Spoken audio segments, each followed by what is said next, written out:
Okay, hi, good afternoon, everybody. Welcome to part two of our Facebook Live on whether price will drop. So last week, just to recap, last week we actually talked about the demand portion on how it actually affects pricing. Today we're actually talking about the supply. So let me do a share screen.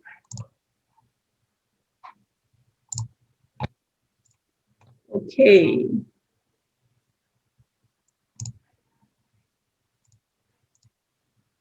So a quick recap. Last week we actually talked about demand and what affects demand. So we mentioned income growth, interest rates, demographics, and the state of economy. So today we are going to talk about supply.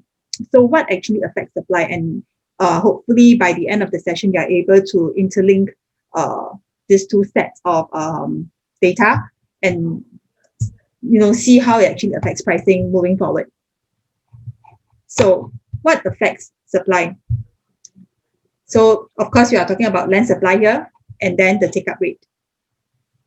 So we all know that our land supply is pretty much controlled by government through GLS, which is government land sales. And of course, the other part will be on en bloc.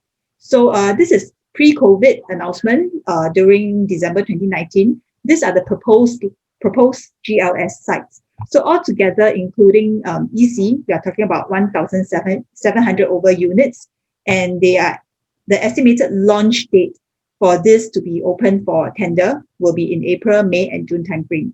All right. So in a typical GLS site tender, this is what's going to happen. So from the launch day to award, it's a process of about 3 to 4 months. So the developers will have time to do their submission and wait for the tender results. So after the tender results, the results is the tender is actually awarded to a developer. They will then have to plan for the sales, get the necessary approval. Again, so all this conservatively or rather optimistically, it will take a year or a year plus. So all in all, from tender to having units in the market available for sale, it takes about 1.5 years. So that is during the good old days when it's pre-COVID. So with the new norm now, so what has happened? So in May 2020, Yishun site tender is going to, the tender period lasts for 6 months instead of the usual 3. So that means that the tender will only close on 29 October. So tender meaning to say interested developers submit their application or their bid price to URA to actually bid for the land. So it closes on 29 October, which is tomorrow. And this one, another article, second residential site up for sale, tender extended due to COVID-19. So this is at the Tanah Merah Kechil Link site. So again, the tender closes on 29 October. So if you look back into the earlier chart, right? So these two sites are supposed to launch in April and May respectively. So they've all been pushed back to October. Okay. So what about the Jalan Anak Bukit site? So this is a very interesting site. It's integrated. So again, what happened? Developer actually are given 9 months to submit their bids. And then the tender actually closed at noon on March 30th next year. So this is another delay by 9 months. So this is dated 30th of June. So what are the implications? Perhaps you just said, okay, that's a few thousand units being pushed back for launch. So how would it affect our supply? So moving on, this is post-COVID, the new norm. So this is our second half GRS program that was announced on URA site. Again, we have 3 sites, total yield about 1,370 units, including ECs. Okay, just without EC, we are talking about 755 units. So together, there was an article that says that there is a fallout, there's a supply cut due to the COVID-19. So what has it affected us? So it will, with these 3 sites being launched, they actually yield lesser units compared to first half. So only 1,370 units compared to first half 1,775 units. So there's a cut. Okay, and there is a longer tender period of 6 months for them to make an assessment. Okay. So in summary, our supply will be such that all these things are actually being pushed backwards. So from first half GRS side, what is the implication? It will mean that you'll probably see units being launched again optimistically in late 2021 or 2022. And for the Jalan Anak Bukit side, it's definitely after 2021 that then you will see that units will be launched for sale. And for our second half GRS side, okay, so with the delay in awarding the tender results, it will likely be a case where the launch of or sale of this plot of land, the units that are available for sale will only be launched in 2022. Again, that is a very optimistic estimation. So what does it mean?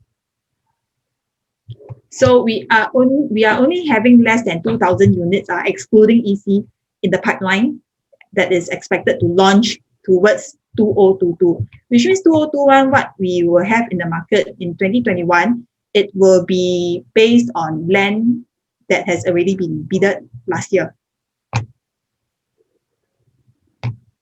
So we talk about land supply. So to you, land supply may not make sense unless you know how much or how fast is the take-up rate. So let's take a look at the numbers. Okay, this is taken off from the URA. Okay, it shows the number of units transacted in the whole of Singapore. Again, we notice a trend that from 2019 or 2020, we are projecting that actual units sold, transacted will be around 10,000 new sale. Okay, so if you look at the percentage of resale as a total, you can safely assume that the rest of the percentage is actually on new sales. So you realize that over the years, the resale transactions are getting lower and new sales are getting higher. So again, this is something for you to ponder about. But based on experience and what we observe in the market, because of the hot en bloc money, we do see these beneficiaries actually put their money into new launches. That's one. They are actually contributing to the numbers over here.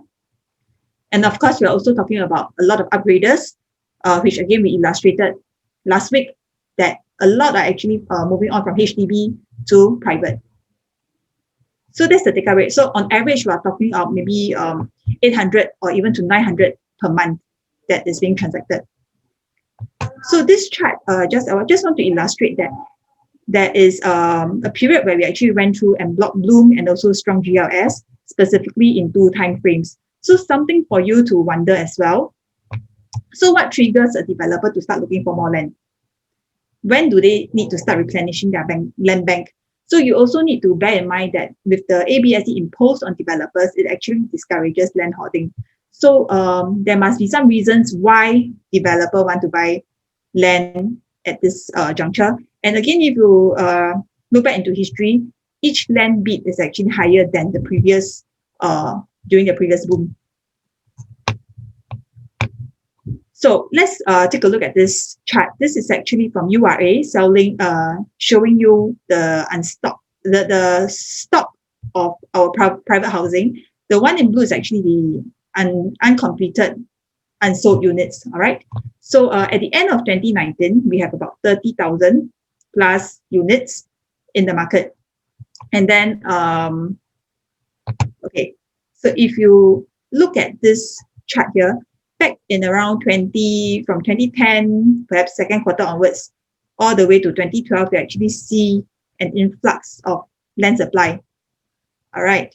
So this is the result. We actually have more units sold during then because we have an increase in more unsold units because of the increase in supply. So it actually took us about 6 years to reach this level, 2017, about 17,000. So why 2017? Let me show you again. So 2017 is around this period. So that's where you see another en bloc boom. So why here? If you look at the numbers, 16,000 or 17,000, how many months will it take for the market to absorb this supply? If you talk about 800 units per month. So within about 2 years, this whole supply will be depleted. Now, again, back to this chart. based on 2019 fourth quarter, we are about the level at 2014 first Q level, about 30 over 1,000. So from 2014 to the lowest point in 2017 before aggressive land bid started, it took about 3 years for the market to absorb the units to hit where they were in 2017 second quarter. I haven't even shown you what is our current stock status. So back in around this period, 2016 Q2, that was the point where developers started to bid for land aggressively, 2016 Q2. So it's over here. Developers haven't even reached the lowest for them to aggressively bid for land, but they started buying around here. So for you to think, when will developers start buying land given our current supply of units unsold in the market? Do you think it's 2 years? Now, this is the latest URA number. Our stock level is now 26,000. It's no longer that 30,000 about 1 year ago.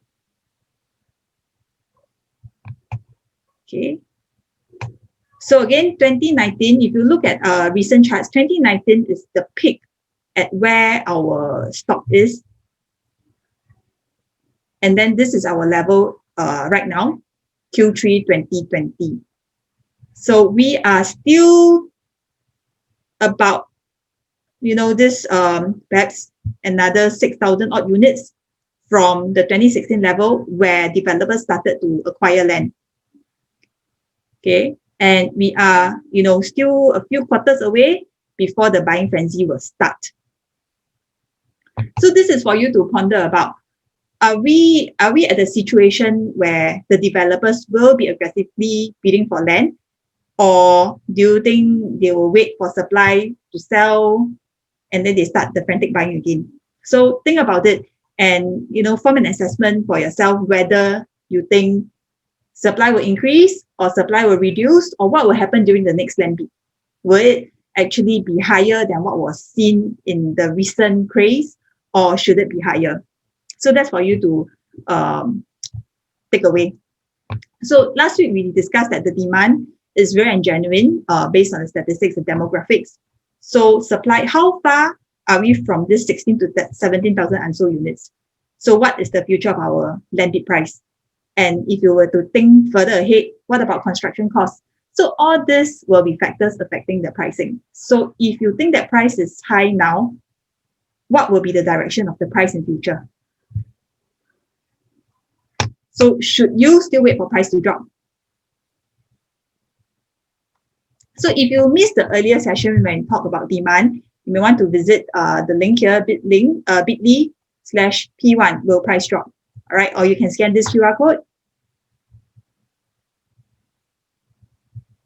Okay, if you already formed an impression and wants to progress ahead with what you want to do with your property next, can always scan the QR code to register here, or WhatsApp me directly if you want to discuss about the market before you take any action. And do stay tuned for our next session, which will be on government intervention, the effects of government intervention. All right. And thank you everyone for your attention. Have a good week ahead. See you.